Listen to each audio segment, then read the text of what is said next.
Hey guys, Andy from R-Tec. Today I'm going to talk to you about these things, wheel spacers. Now obviously most people need wheel spacers to space out the track of the car to give it a wider look. So if you've got a slightly high offset wheel, so the wheel sits in too far, you can obviously space it out.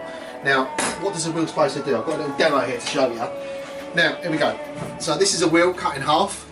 This shows you obviously the brake disc and the hub of the car, the spacer in between there, and that's what obviously brings the wheel out slightly further out. Now there's different types of spacers you can get, so I want to just today talk to you about the spacers, which the options have got available, but mainly Eibach, but let's show you.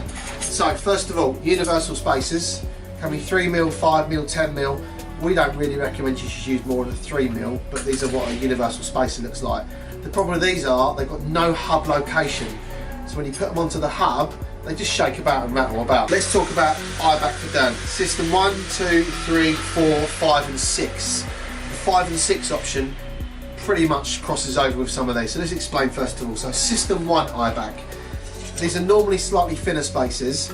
These ones are hub centric, so they fit perfectly onto the hub. So say this was the hub of the car, it would fit neatly over that centre, so there'd be no movement or no play whatsoever. And so they're quite thin spacers. So normally, I think it's 3, 5, 6, that sort of size spacer. System 2 comes slightly wider. These are hub-centric spacers. So obviously the good thing about these go onto your car almost like a Lego block. They fit perfectly on, and obviously the wheel then sits onto that point there, and means it sits nice and true, doesn't move anywhere. And you get longer wheel bolts, which don't come with the kit, you need to buy them, and then bolt the wheel on, so they go through your wheel, holding the wheel onto the car. System 3. The way the System 3 spacers work, these particular ones, bolt onto the car first of all. So what you do is you get some nice little short stubby bolts.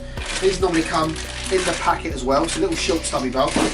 They bolt onto the car, and then you get your wheel bolts that bolt onto your spacer. So generally these start from about 10mm, and they go wider, and obviously you bolt the normal size bolt, not a specifically longer one, straight through, and it bolts the wheel onto the car. Right, just to recap, obviously the disc, the spacer, the centering ring and the wheel. So the whole point is the wheel centers onto the centering if you need to, or the spacer, so it should work. So if your car doesn't use centering rings, it'll go directly, or the worst case you use a centering ring, goes onto the spacer and that goes onto the hub, and the whole lot fits perfectly, so therefore you've got no play whatsoever, so therefore there's no movement, so it should just literally almost hold on. So if you put the wheel on, it almost hold on, and then you use the wheel bolts to bolt it up all the time.